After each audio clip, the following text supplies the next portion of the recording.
Greetings. Welcome to GDIC's webinar for the OASIS+ Phase II, Environmental Domain. This webinar covers both small business and unrestricted tracks for this domain. My name is Cal, an AI assistant, and I am your host today.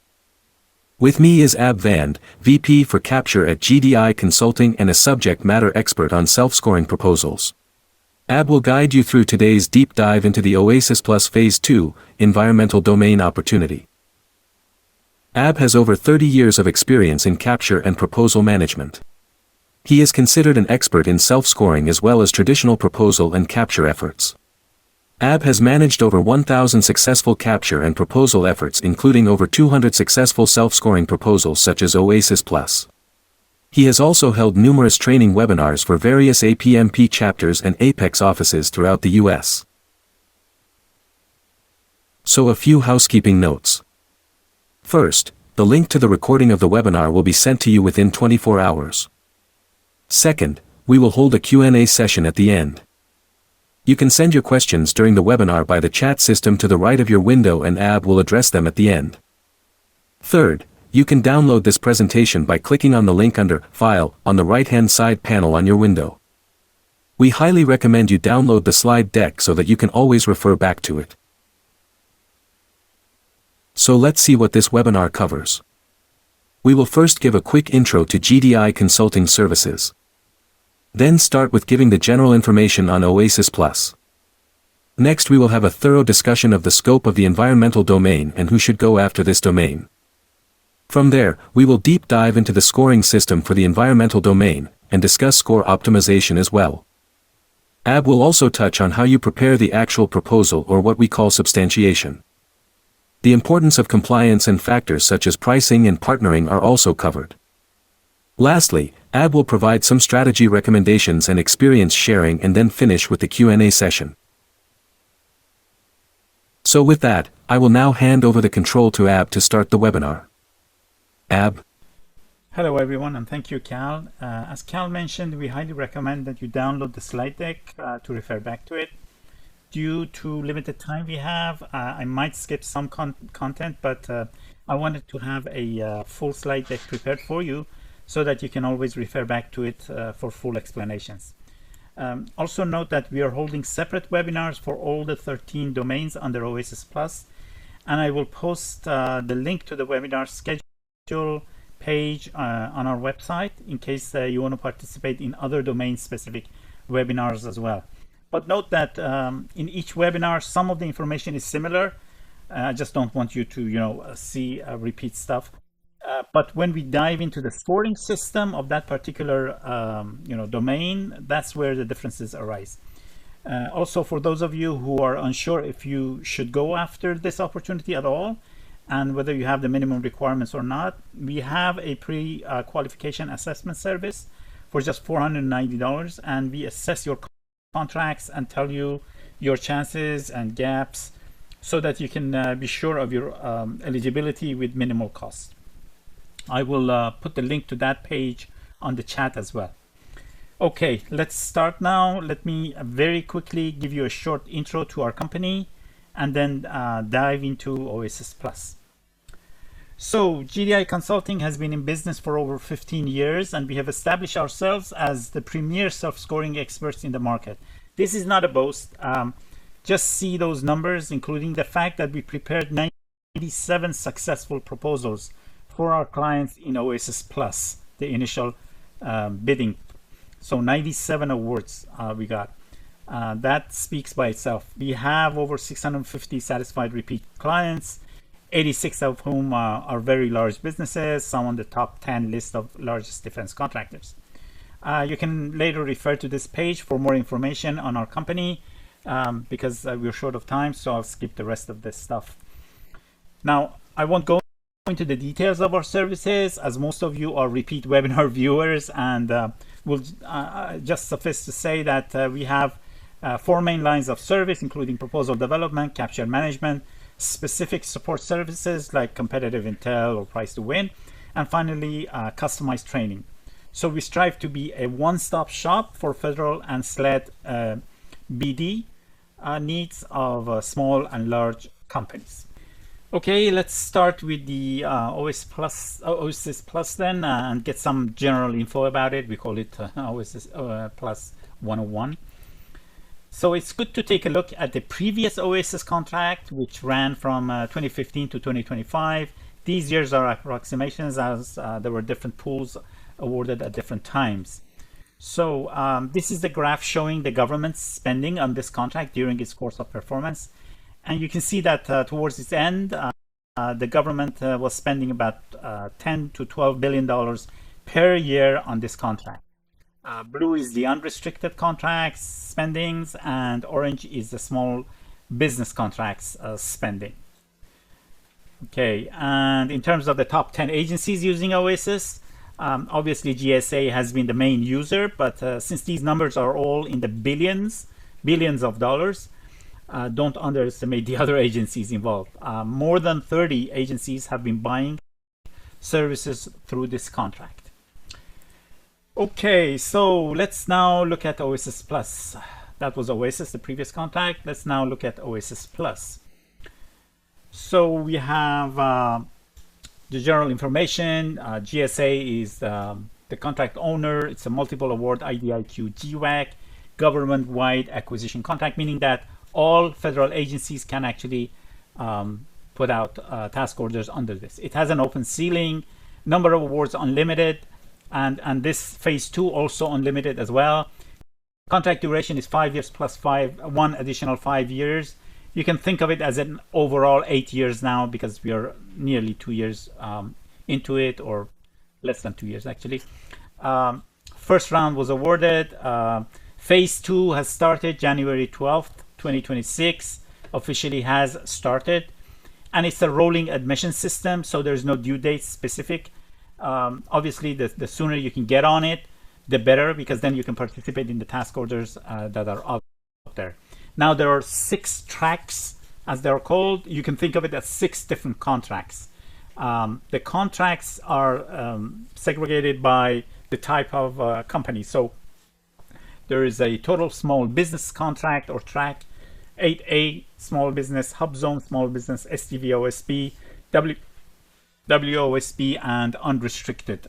So these are the 6 tracks that we have. Now, just so we have one vocabulary, from here on, when I discuss small business, when I say small business, I mean the first 5 tracks. So all these, the total small business, 8A, hub zones, STVOC, WOSB, from here on, when I say it's a small business, especially when we go into the scoring, meaning all these 5. So if you're in any of these, that's you. And then we have the unrestricted, or UNR for shorthand on that. Now, in terms of the numbers of the original OASIS Plus awards, you can see that 588 unrestricted, 1,375 total small business, STVOSB 345, WOSB 309, 8A 181, Hub Zone 131. The numbers might be a little bit more than these, because these are, I think, a couple of months old. They might have awarded a few here and there. But do remember that, first of all, there's no competition. So these numbers might double as far as the government is concerned. I mean, there's no competition for phase 2. And also don't forget that this doesn't mean that, for example, if you're going for STVOSB, you have 345 competitors. No. These are, separated into the domains. So we're going to have, these are about the 8 previous domains. 5 have been added for overall 13. So it's not that, these are the numbers of your competitors in each of these set aside economic, socioeconomic types. It also depends on the domain as well. Now, in terms of the domains, left-hand side, the orange domains, these are 8 of them. These were the original OASIS Plus. Now they've added 5 more on the right-hand side, the green ones. So technical and engineering, T&E, management and advisory, M&A, research and development, R&D, intelligence services, enterprise solutions, which is only for unrestricted track, facility services, logistics services, environmental services, And to the right, business, these are the new ones, business administration services, human capital services, financial services, marketing and digital outreach services, and finally, social services. So it nearly covers all types of services work except horizontal and vertical construction. Even construction trades are included in facility services domain. So even the trades are there, just the horizontal and vertical construction services are not there. Now, many call this non-IT services contract. That is a mistake. Out of the 97 clients that we helped win on this, 36 of them were IT companies. So depending on the type of IT work, many of them fall in the parallel to the type of work done under, for example, technical and engineering. The first one, first domain, research and development, third one, and intelligence services, and perhaps even in the new domains. So that is why many IT services companies can and should also go for this opportunity. Okay, so we arrive at the main topic of our webinar, which is the environmental domain specifically. Okay, so let's look at the scope first. So this domain supports agencies in providing their environmental requirements and streamlining the contracting process for this as well.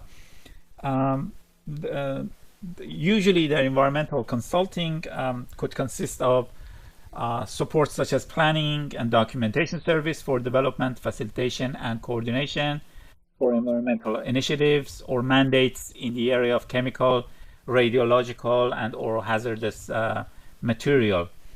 The other areas are they would expect to have teams of scientists, engineers, and other technicians with expertise in areas such as air and water quality, air and water quality, asbestos contamination, remediation, ecological restoration, and environmental law. So the sub areas here listed on this slide, as well as the next two slides, are quite comprehensive. You can go through them. For the sake of time, I will not read off each one of those. Now, if your line of business is in any of these, then this is a good fit for you, this opportunity. And you should expect to receive task orders with scopes similar to this once you're awarded the IDIQ. Now, this is the second slide, and finally the third slide, so you can go through these later on and review them. Now, the relevant NAICS codes and PSC codes. PSC stands for Product and Service Code. For the environmental domain include what is listed here. Some of these PSCs are broad, like AH, starting with AH, and I put AHXX, meaning that the last two digits cover a lot of numbers. I couldn't list them all here. It would be multiple slides just covering AH by itself. So you can refer back to the RFP documents if you want a full list. But essentially, everything starting with AH or B5 and so on and so forth is within the PSC scope. And the NAICS codes are also listed. Now, I'm going to come back to this once I discuss scoring later on. So who should participate? First type of companies are the environmental remediation and hazardous cleanup primes. They usually do environmental remediation, PFAS cleanup, hazardous material management, storage tank removal, munitions, UXO cleanup, sediment management, and reclamation services. The second group of companies are the environmental engineering and infrastructure primes or companies who do environmental engineering, water, wastewater infrastructure, stormwater management, groundwater monitoring, and finally land use planning. Third type of companies are air quality, emissions, and climate strategy firms. They do air monitoring, excuse me, air toxicology, emissions reduction, decarbonization, fleet electrification, and carbon capture. Fourth type of companies are GIS, mapping, and remote sensing primes. They perform GIS support, mapping and cartography, remote sensing, thermal mapping, and finally vegetation and topography mapping.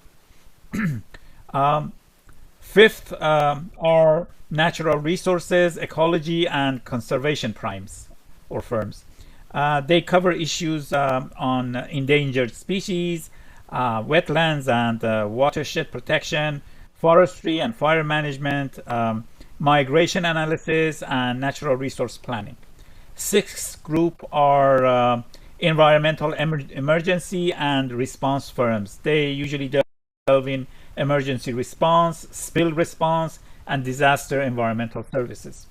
Fourth type of companies are the environmental labs and testing firms. That includes environmental testing labs, obviously, and toxicology labs. Eighth type of companies are the environmental data, information management, and reporting firms. They perform or provide environmental information management, monitoring systems, and data platforms. Finally, the last type of company are the hybrid environmental consulting firms, who are multi-service environmental consultancies. So if your company or if your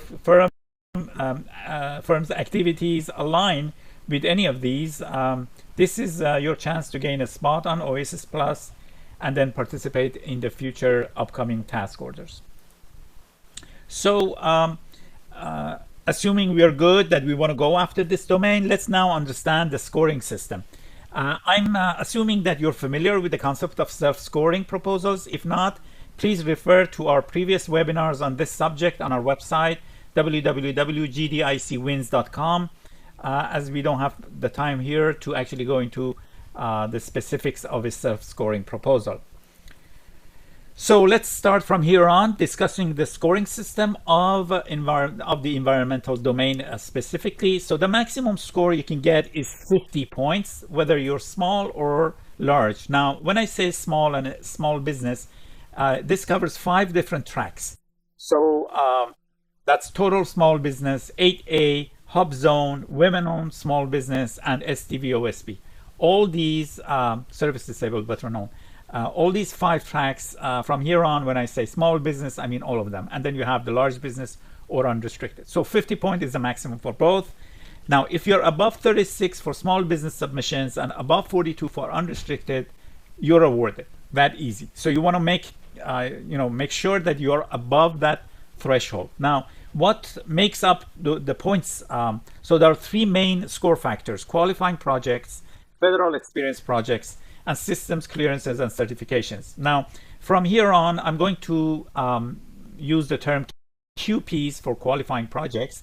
So when I say QP or QPs, I mean 1 or 5 contracts. That's the maximum we can have, 5 contracts or 5 qualifying projects that we get points on. And you can see from the numbers, 43 out of the 50 for small business and 42 out of the 50 for UNR comes from the QPs. So that's why QPs are the key players. You want to have those 5 contracts really nailed down. Now, if you want to compare them, you can see here how important QPs are graphically compared with the other 2 score factors, FEPs and systems and certifications. I've had many clients in the previous submissions who were awarded with just QPs. They didn't get any points on FEPs or systems and certifications. And just remember that none of these factors are mandatory. It doesn't matter where you get your points. At the end of the day, if you're above 36, that's the point that makes the critical factor. So it doesn't matter if you got 0 on systems and certifications and zero on FEPs. If you're above 36 or above 42 for large businesses, you're good to go. And also from here on these graphs, wherever you see blue is small business and orange is unrestricted.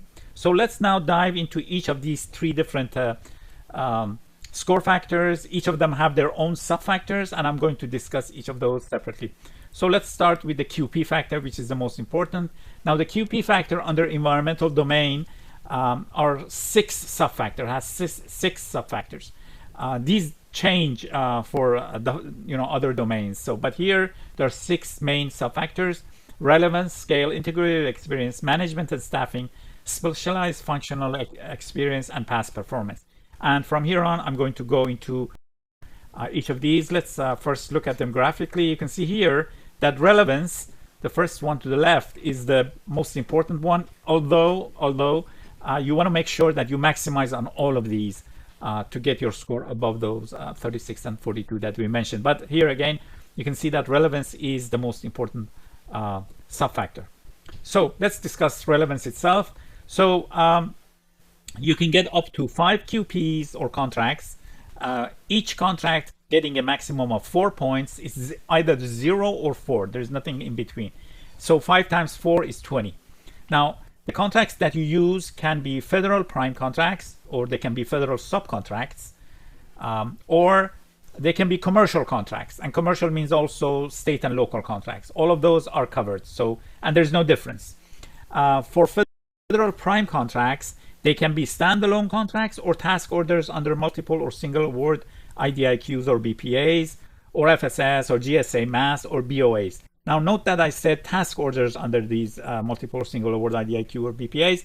So you cannot use the IDIQ or BPA itself. You have to use task orders under one. Also, OTAs, other transaction authority contracts, are allowed, but note, grants and co-op agreements are not acceptable. So you can't use grants and co-ops. Finally, contracts must be based on FAR Part 37 services, meaning that you can't use a contract that you provided, for example, equipment to the government. It has to be a service type contract. Now, there are 4 requirements for each QP that you bring to the table. We are still discussing relevance, remember, the sub-factor relevance. So these 4 requirements, the first one is called the minimum annual value. Now, for environmental domain, the minimum annual value is $250,000 for small business and $500,000 for unrestricted. How do you calculate it? This is different from total value of the contract. This is annual value. So the way you calculate it is different for ongoing contracts and for completed contracts, finished contracts.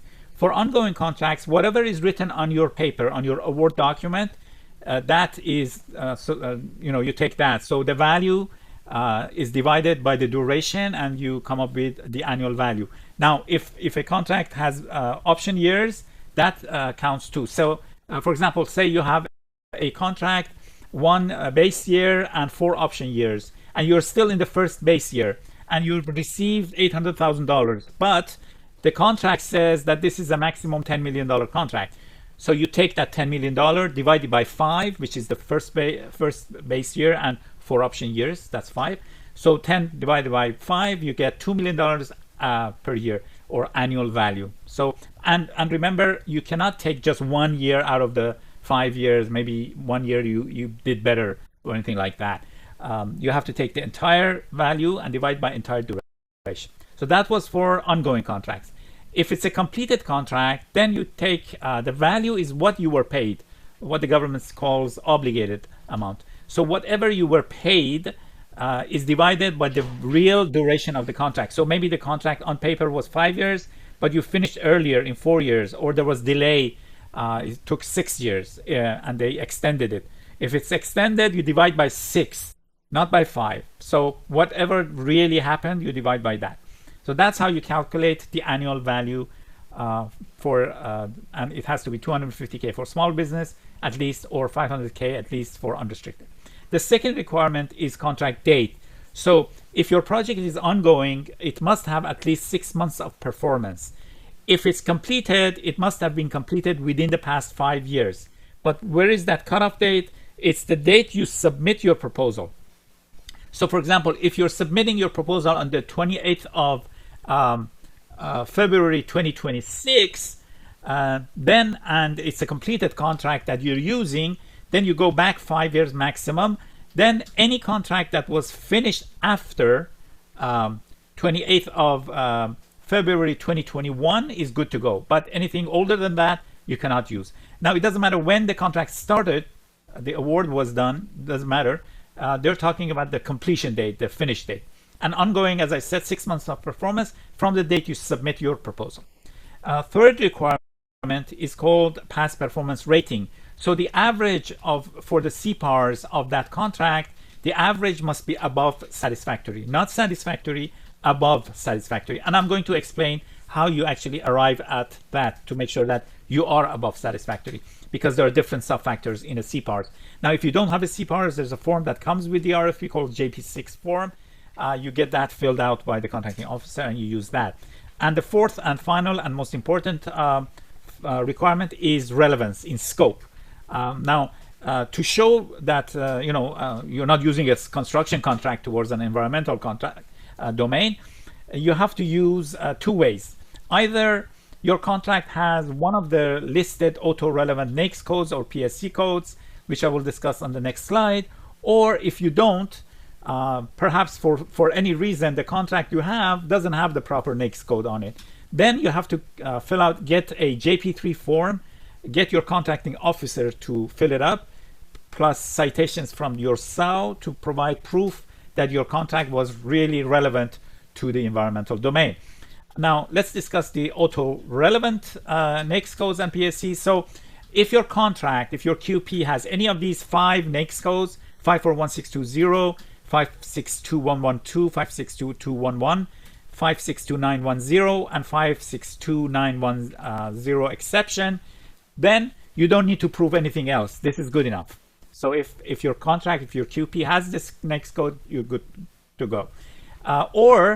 And I'm saying or, meaning that even if you don't have these NAICS codes, but you have the proper PSC code and vice versa, you're good to go. So any of these PSCs that I've listed here are good to go. So AH with any numbers after it, B5 with any numbers digits after it, F004 and F011, F1 and any 2 digits after that, F999, and the retired AH with the digits. All of these are acceptable. So if your contract has one of these, you're good to go. You don't need any proof. And how do you know which PSC your contract has? Best way is to go to fpds.gov. It's the government's database for contracts. It's an open, so the public is open to the public. You can go there, search for your contract by contract number, and find out what the PSC code is. Okay, so that was relevance, and with the 4 requirements that I mentioned. Let's look at the second subfactor, which is called scale. So for each QP contract, you get a point, extra point, if its annual value is greater than or equal to 500K for small business and 2.5 million for unrestricted. Remember, the minimum was 250K, but if it's above 500K, and these are all annual values, then you get 1 extra point for small business and 2.5 million for unrestricted. Or maybe the value is not higher, but you've used a number of FTEs, full-time employees. If it's 3 or more, you get that 1 point. For unrestricted, if it's 12 or more, you get that 1 extra point. So it's either this or that, either the value or number of FTEs. Now you get a second credit for that same QP if the annual value is $1 million for small business and $10 million for unrestricted. So this is for the second point you get. Or if the number of FTEs, full-time employees, is more than 5 or more for small business and 50 or more for unrestricted. So one contract can actually get 2 points. Maybe the value is above 500K and you've used 5 or more FTEs, or the value overall is above $1 million, for example. Then you will get 2 points because it's both above 500K and above $1 million. So note that the credit is provided for the total annual project value, not the part that is relevant to the environmental domain, because sometimes the scope covers multiple functions. Maybe one of them is environmental. You also did facilities work and other work in that contract. They're not going to separate these out. The total annual project value is good enough. Also, the total maximum score for this subfactor overall for all 5 QPs, it can't be more than 5, whether it's small business or unrestricted. So even if all your contracts get 2 points, so 5 times 2 is 10, you won't get 10 points. The maximum is 5 points overall. Okay, now let's discuss the third subfactor, which is integrated experience. So here you get 1 point per QP if 5 or more labor categories were used in the execution of your contract. Or for that QP, if the scope of the contract covered 5 or more areas within the list of sub-areas under environmental domain. That's attachment JP5. So attachment JP5 lists all the different sub areas that I showed you previously on the 3 slides. Now, if you can prove that the scope covered 5 or more of these areas, you get a point. Now, this is an or, so either labor category or distinct functional areas, meaning that for each QP you don't get more than 1 point. And overall, for the entire 5 QPs, you cannot get 3 points, more than 3 points, whether it's small business or unrestricted. Okay, 4th subfactor is management and staffing. For each QP, you get 1 point if you had a surge request in your QP or used 3 or more subcontractors. And it's the same for both small business and unrestricted. Now, a surge work means an increase of the value of the contract or the workload by 10% at least, with a lead time less than 45 days. That's the definition of it.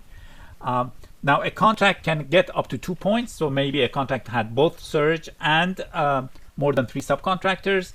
But overall, as you can see, for small business, the maximum is 5, and for unrestricted, the maximum is 4. That means for the entire 5 QPs, for unrestricted, you can't get more than 4 points. Okay, next is specialized functional experience. So for each QP, you can get up to 2 points, 1 point for each, for covering one of the 7 mentioned areas here. And you can see there are 7 bullet points here. These are the 7 areas. You get 1 point for per coverage of each of these, a maximum of 2 per contract. So if a contract covers 3 of these, you can't do that. Maybe a contract covers 5 of these, doesn't matter. You only get 2 points. Also, you can't claim credit from each of these specialized functional areas more than twice. So maybe 3 or 4 of your contracts have investigation and or remediation, the first one, covered, but you will not be able to claim that for all 4. You can only claim for 2. So note that. And also note the maximum number that you can claim for the entire 5 QP. So it's 7 for small business and 6 for unrestricted. Okay, now the last subfactor is past performance. So if all 5 contracts, QPs, have a positive, meaning above satisfactory past performance rating from their CPARs or JP6 forms, you get a maximum of 3 points. And it's the same for small business and unrestricted. Now, if 4 out of the 5 have above satisfactory, you get 2 points. If 3 out of the 5 have above satisfactory, you get 1 point, and below that you don't get any points. Now, a few important notes. You can use a JP6 form, as we mentioned, only if a CPARS is not available. So remember that.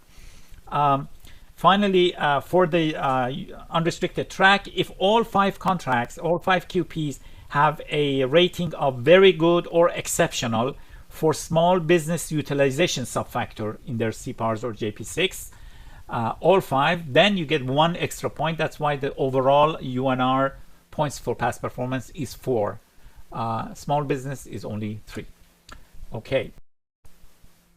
Now, let's discuss how you actually calculate that above satisfactory that I mentioned. So in a CPAR, you have multiple subfactors.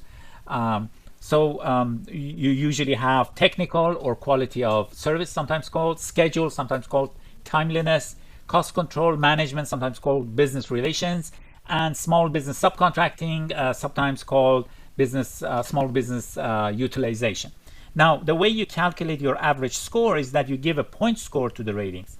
That is exceptional is 5, very good is 4, satisfactory 3, marginal 2, and unsatisfactory is 1. So you replace these numbers for the ratings, add them up, then divide by the number of applicable ones. Why do I say applicable? Meaning that any one of them that is NA, not applicable, you don't count it. So let's look at this example in the orange box here. So assume that you have a QP, a contract with the following CPAR. For technical, we have received exceptional, so we put a 5. For schedule, we've received satisfactory, we put 3. Cost control is marginal, we put 2. Management is satisfactory, we put 3. And small business utilization we didn't have, it's NA. So the way you calculate it is you add 5 to 3 to 2 to 3. That comes to 13. You divide by 4, not by 5, because small business utilization was NA, so that doesn't count. 13 divided by 4 is 3.25. Now, Satisfactory is 3. So 3.25 is above satisfactory. So this QP example is good to go. We can use it. This is how you calculate it for all your QPs to make sure that they're above satisfactory. Okay, there's also a special case that I want to cover. If you have a single award IDIQ or BPA, and my emphasis is on single award and you being the prime, not subcontractor, prime, then you're allowed to bunch up the task orders together and consider it as one of the 5 QPs. That's why it's called collection of task orders. You can do this just once. So one of your 5 QPs can be like this. Now, for example, consider a case that you have a single award IDIQ whose task orders are all around $100,000 or $150,000, things like that. You cannot use the task orders by themselves because they are not above the minimum 250K. But what you can do is take, say, 4 or 5 of these, bunch up together to arrive at above 250,000 minimum value, bunch up the number of FTEs, bunch up the number of distinct functional areas and things like that, and claim points for it. So this is a good thing if you have this type of contract and with small task orders. We had a client, they had a IDIQ, single award IDIQ with nearly 30 task orders, very small ones. They added up together 25 of these, came up with a very strong QP that got a lot of numbers, points for it. Okay, so that was the first main score factor, the QP factor, and its sub-factors. Now let's consider the second main score factor, the FEP or Federal Experience Projects. So there are 2 sub-factors involved here. One is the number of task orders and one is the number of federal agencies, and I will cover each of them separately. So for the task orders, you get 1 point for each task order that you have performed under a multiple, and emphasis is on multiple, award IDIQ or BPA. Single award doesn't count. So multiple award IDIQ, BPA, and you must be the prime. So you can't be a subcontractor on that. The maximum points is 3 for small business and unrestricted, meaning that you can actually have 3 task orders. You get 1 point for each. Now, these can be under the same multiple award IDIQ or BPA or under different ones. Doesn't matter. Also, the contracts don't need to be the same ones you use for QPs. These can be completely new ones. And one other thing is, which is important, is that their scope doesn't have to be related to environmental domain. So maybe you did, financial work. You got a task order for financial work. That's fine. Okay. So the scope of these contracts doesn't have to be relevant to environmental domain. However, there are 3 main requirements. As I said, you need to be prime on them, and they need to be task orders under a multiple award IDIQ or BPA. Second requirement is that the annual value must be over 250K, and that's the same for unrestricted and small. So unrestricted is 250K too. And then the same date restrictions. So if they're ongoing, they must have 6 months of performance. If they're finished, they must have been finished within the past 5 years from the date you submit your proposal. So that was a special case that you could use. Okay, let's go for the second subfactor, which is federal agencies. Now, the second subfactor is about the number of federal agencies you have worked with. If you can show that you have worked with 3 or more agencies, you get 1 extra point. Work means you've gotten contracts. Now, these contracts could be standalone contracts or they can be task orders. But again, the requirement must be that you being the prime on them. These must be federal contracts. The annual value must be over 250K, same for small business and large. And they must have 6 months of performance if they're ongoing, or they must have been completed within the past 5 years from the date of your proposal submission. Here again, you don't have to show relevance to environmental domain. And also these contracts, these 3 that you bring to the table for 3 agencies do not need to be the same ones you used for QPs or even for the previous subfactor for task orders. Okay, so that was the second main factor, FEP, Federal Experience Project. Now, the third main score factor is systems, certifications, and clearances. This is a graphical comparison of the 2 subfactors here, the accounting and systems, and the other one, which is called other certifications. For the sake of time, I'll go a little bit faster over these. So you get 2 points for small business if you have an approved accounting system. For unrestricted, you get 2 points. You get 1 point if you have 2 of these 7 different systems that I've listed. Accounting system, approved rates, purchasing system, estimating system, EVMS, material management accounting system, and property management system. If you have 2 of these, you get 1 point. If you have 3 of these, you get 2 points. That's for unrestricted. For small business, you just have to have an approved accounting system and you get 2 points. So that's now the important point to consider is that when I say approved means government approved. So if you have an accounting system that has been approved by a third party, a commercial third party, it doesn't count. You can't use it. It has to be approved by DCMA, DCAA, government approved. Okay. And then next subfactor is certifications. There are 5 certifications here: CMMI Level 2, ISO 27001, ISO 9001, 2015. Note that it's 2015. Older than that are not acceptable. ISO 28001 2007 and ISO 22301 business continuity. So you get 1 point if for unrestricted if you have any one of these. You get 2 points for unrestricted if you have 2 of these. So 1 per certification for unrestricted for a maximum of 2. Okay, now let's touch on a idea of mentor proteges because it has its own rules for QPs and FEPs. It's a special case. So if you're submitting your proposal as a mentor protege JV for QPs, the first main factor, at least one of the 5 QPs must come from the protege company. So you can't have the situation in which all the 5 QPs are coming from the mentor. However, on the other side of it, the minimum threshold annual value for each domain is halved when a protege submits a contract.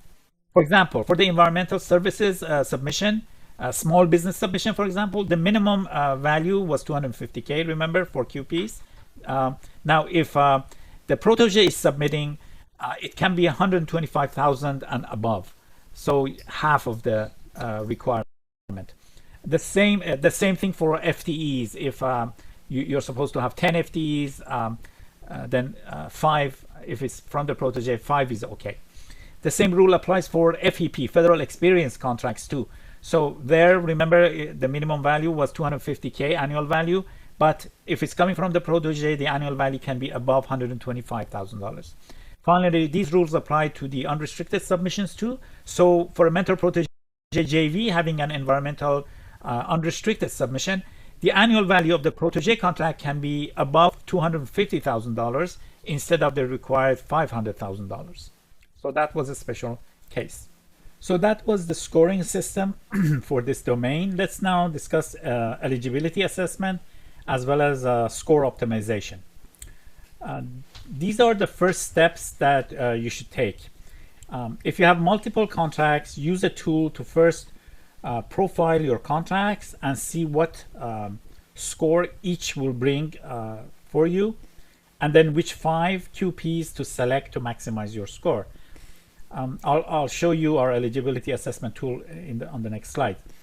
To do that, you need to read the RFP and the Q&As, usually the previous Q&As and the latest RFP documents for the original OASIS Plus carefully and fully understand the requirements for each score factor. You must create a table to score each score factor for each of your QPs. Then estimate your best score and do a gap analysis of where you're short. In doing that, focus on maximizing the score on the 5 qualifying projects and maximize the use of your commercial subcontract projects if possible. Now, following your gap analysis, decide on partnering and multiple partners, maybe, to boost your score. You should consider outsourcing the eligibility assessment to ensure you have a good chance of success. Now, this is a form we use to do eligibility assessment for our clients, and I'm going to give you the link for this service as well. It makes sure that you don't spend money on something that you don't have a chance on, and also ensures you know where your gaps are to bring on team partners. So for each contract, you have to, on the column on the right-hand side, the yellow column, is where you actually respond to them, the value, duration, whether you use 5 FTEs or not. So these are the specific questions that we have prepared that you have to answer to. And then based on that, this is another page. Now, based on the previous slides form, our tool creates this, which independently scores each contract. The 10 columns from the right and the graphical representation of the score below it, are produced from those the previous form that I showed you, and then it automatically picks the best 5 to maximize the score. So those columns that are green are the best 5. The orange column is the final best score you get for each subfactor, scoring subfactor, with the total at the bottom. In this case, it's 44 out of 50, which is good. This is a small business submission. So this is specifically telling you, hey, you're good to go. You don't need a partner. You are a few points above the minimum threshold of 36. So everything is good. Maybe the total comes to, say, 32, in which case where this shows you where you're missing points and what partners to look for to actually get those points above 36. So we call this the eligibility assessment service that we're providing. And if you're interested in our eligibility assessment service, you can click on the offer tab on the right hand side panel to go to the link to read more on the service and request it if you want. Let's discuss substantiation now. Remember, the proposal you're supposed to provide is essentially the documents that prove your self-score is justifiable. These are the award document, perhaps, the statement of work, the SAO, the FPDS printouts of the contract. FPDS is the government website that has lists all the contracts. So it's considered official document when you have a printout of it. The CPARs, or the JP6 in lieu of CPAR, and the JP3 form if your contract's NAICS is not what it's supposed to be, or if you're a sub and want to prove relevance and other QP subfactor information. So you need to tag and highlight the relevant information on each piece of document. Let's see some example of this. So this is an example of Word document with relevant pieces of information highlighted and tagged as well. This is an FPDS printout, again with relevant pieces of information like contract number, dates, values, etc., highlighted and tagged. So this is how you the documents. Now you can see that there are a lot of moving parts involved, so you need to know what documents you need to present to justify each point score. They're not necessarily just one document required per point score. So you need a checklist, sample here, for example, to ensure that nothing is missing. This is an example of a checklist for the 5 contracts that were selected for QPs are listed at the above under 3. Those are the 5 contracts, and below it are the documents that are needed. And when it's ticked, it means that it's ready and it's prepared. So for each of the score factors, you might need different documents, and they have to be tagged, highlighted, things like that. So a lot of document management work needs to be done. Okay, so that brings us to the importance of compliance in these self-scoring proposals. Due to shortage of time, I will not go into the slides about compliance. I just want to emphasize the importance of compliance. I've seen many companies, in fact, lose because of not paying enough attention to this and not paying the price for ensuring compliance when they're preparing their proposal. So please go through the slides that I have put in here and discuss it with your team when you are actually preparing your proposal. Now, with regards to price, there's always a question as to how price delay plays in the self-scoring proposal submission. The short answer is no score is given for price. They just check it to be within the acceptable range and complete for all items. That's it. A few points. You can refer to this slide later, but essentially you have to provide pricing for 20 LCATs at the SME subject matter expert level, and you want to make sure that you're not below the maximum you are below the maximum acceptable government rate. That's all there is to it. They give you what is the maximum acceptable rate. You just want to make sure that you are below that. That's all there is to it. So it's very easy to prepare your price form. There's a form that comes with it, with the RFP. You just have to fill it out. Okay, teaming is extremely important in OASIS Plus. The short rule is if your own score cannot be above the threshold, use teaming, period. No indecision. In OASIS Plus, everything is about the score. Whether you get your score all by yourself or you have a team of 5 subs, for example, the government doesn't care. At the end of the day, the score is the king. Now, some key points here. I will not go into the details of all of them, but essentially, I recommend, or we recommend as our company, that if you're not 3 to 5 points above the threshold, so this is new. If you're not 3 to 5 points above the threshold, consider using a partner. You need those cushion points, those 3 to 5 points. For JVs, MPJVs, prime sub relationships, all are acceptable. You can use the partners contracts for QPs and FEPs, which account for nearly 90% of the total score.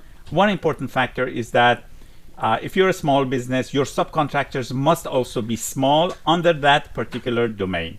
You can read the rest of these points that I've listed here later on when you refer back to it. And we have a free partnering portal. You can see the link here. I'll put it up on the chat as well. So you can actually register here, go find your partner, whether you want to be prime or sub, and this way you can actually communicate with them and reach an agreement and work from there. So this is a free partnering portal. We've already, I think 400 companies registered and got together during the previous OASIS Plus submission. So this is something very helpful.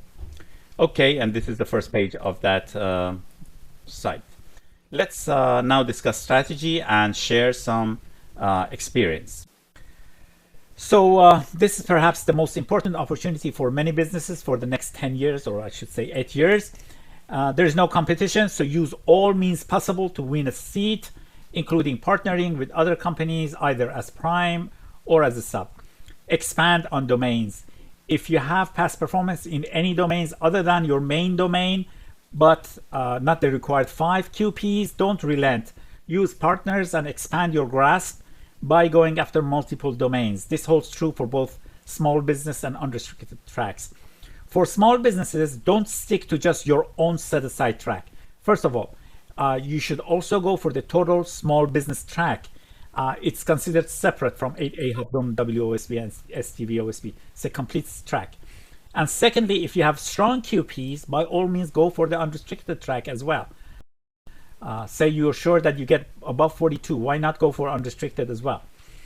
At the same time, don't be overconfident.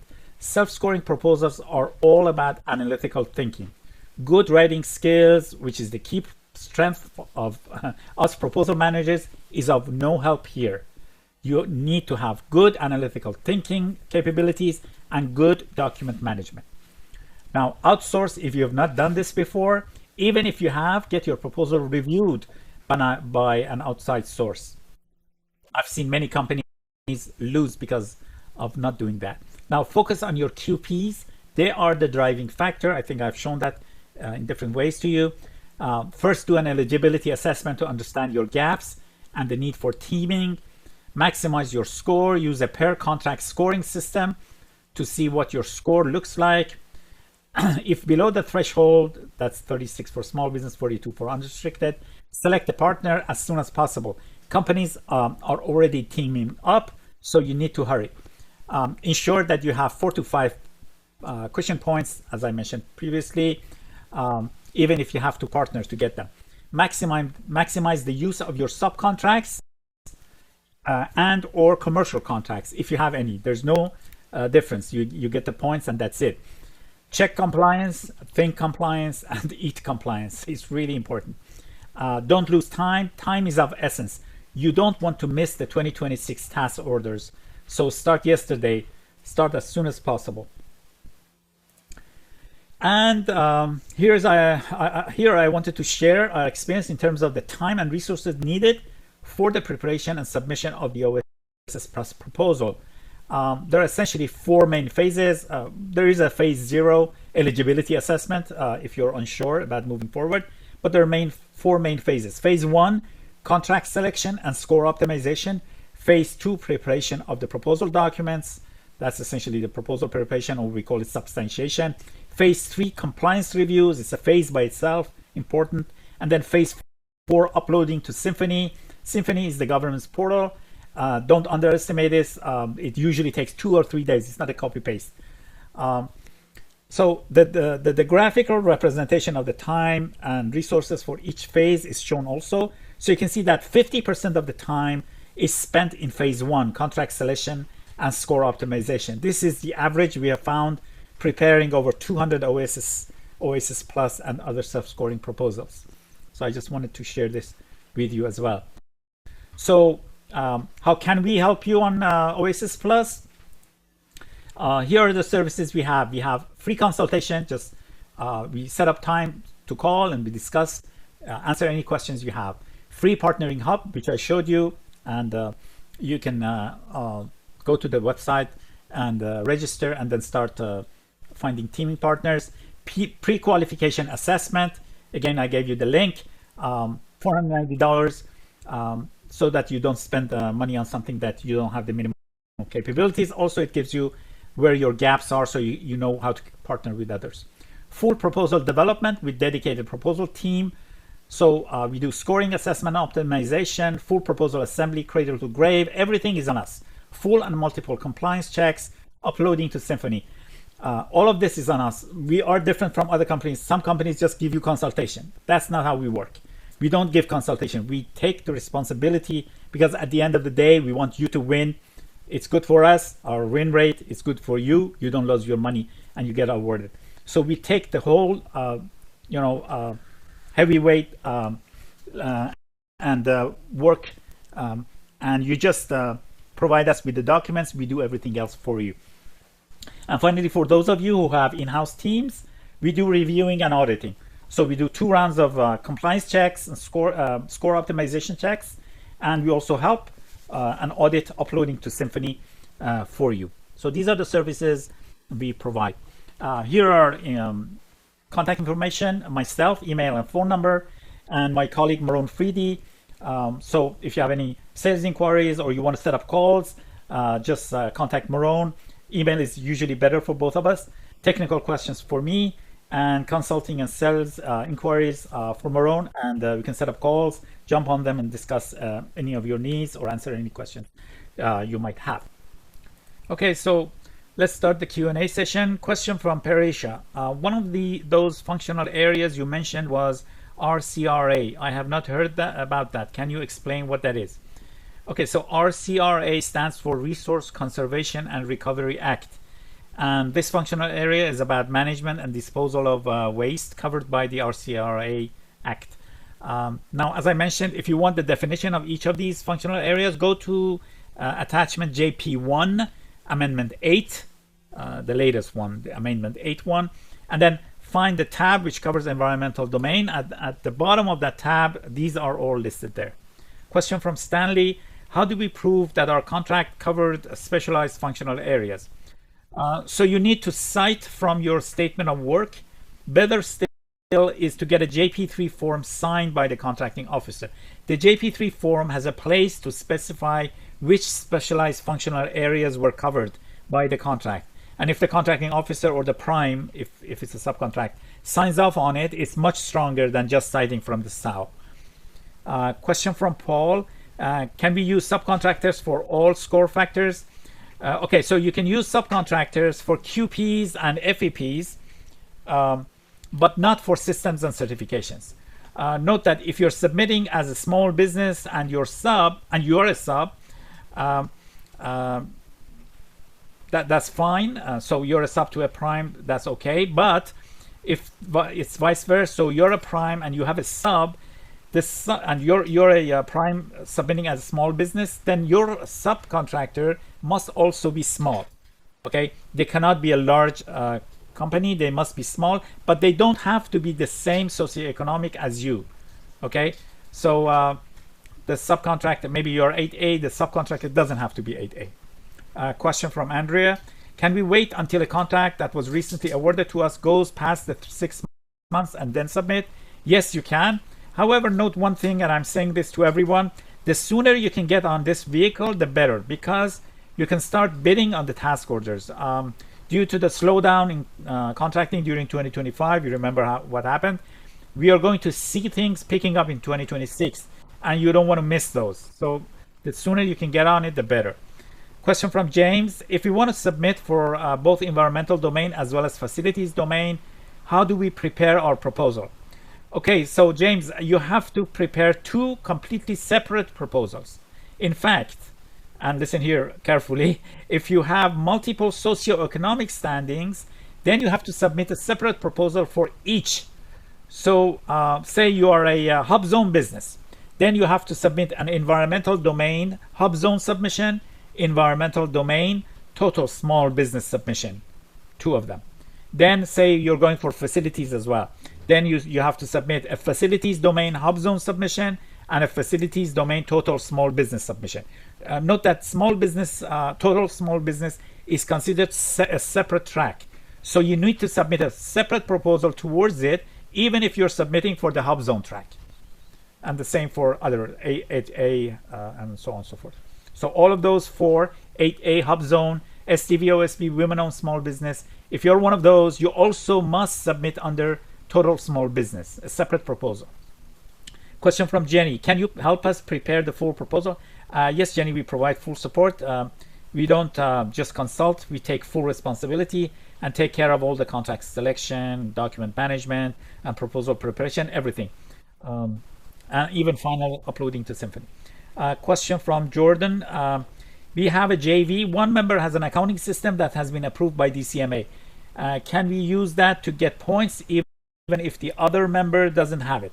Yes, Gordon, you can. If either member has accounting or other certifications, in fact, you can get the points for it. Question from Melissa. Can we submit to multiple prime companies? Yes, but remember that you cannot lend them the same contracts if they're going for the same domain and same track. Note I said and.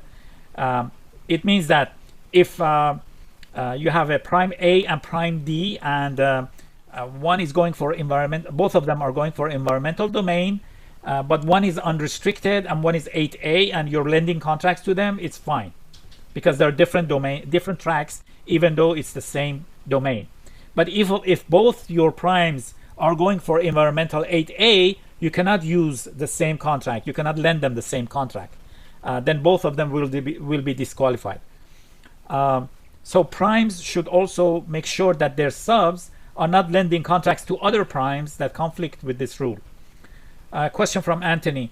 Can large businesses also use subs and their contracts for QPs? Yes, you can use subs contracts for QPs and in fact for FEPs as well. Okay, so there are more questions remaining, but we are out of time. I will respond by email to everyone I have not answered here. Sorry about that.